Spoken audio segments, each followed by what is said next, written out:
Welcome to the GMS Podcast, your weekly port of call for the latest on global ship recycling. I'm Henning. And I'm Ingrid. We're your guides through the key developments from the world's largest buyer of ships for recycling, GMS. If you're looking for vessel pricing data, regional sentiment, and port-by-port detail, make sure you subscribe to the full GMS Weekly. Let's dive into the week. Despite monsoon fatigue and global macro wobbles, there's a glimmer of life in the market. Large LNG sales are making waves again, and Alang is practically full. Signs that we may be bottoming out. Globally, the waters remain choppy. The US dollar continued strengthening against all major recycling currencies, while oil slipped to USD 65.2 per barrel, down 1.3%. US inflation held at 2.7%, while inflation cooled across Turkey, India, and Pakistan. The Baltic Dry Index rose again, powered by a 24% surge in the Cape Index. But the real headline is this: India is back, at least for now. ADNOC's twin Moss-type LNGs were sold on bloc for a whopping USD 42.9 million. That's about USD 641 per LDT, delivered as is Malaysia. India's non-ferrous-friendly infrastructure made it the natural home for these rich units. The Alang waterfront was buzzing. 11 vessels, over 107,000 LDT arrived or were delivered this week. That's a clear signal that India remains the most consistent destination right now. Even with the rupee slipping to 86.48, local steel prices rose to USD 432, offering recyclers a slight margin buffer.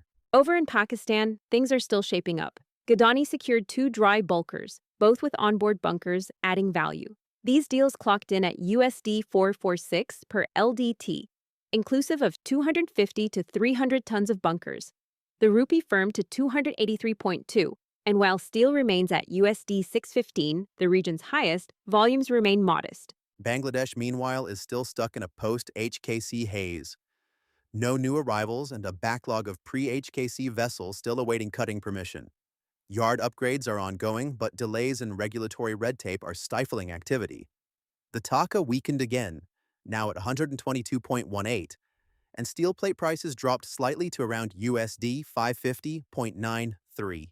The Bangladeshi market continues to be bypassed by cash buyers and owners in favor of India, especially for high-value LNGs and dry bulkers.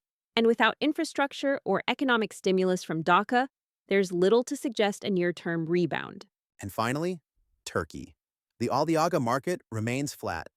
The lira closed at 40.56, and despite a modest interest rate cut, no fresh arrivals were reported.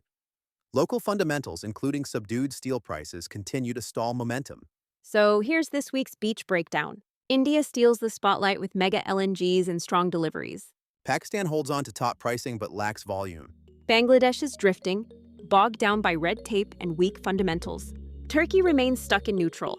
That's it for this week's roundup. For full rankings, tonnage charts, and port reports, head over to gmssync.net or download the GMS app. Stay with us on LinkedIn, X, Facebook, and Instagram. And don't forget to follow the podcast on your platform of choice. Until next week, stay sharp and stay safe.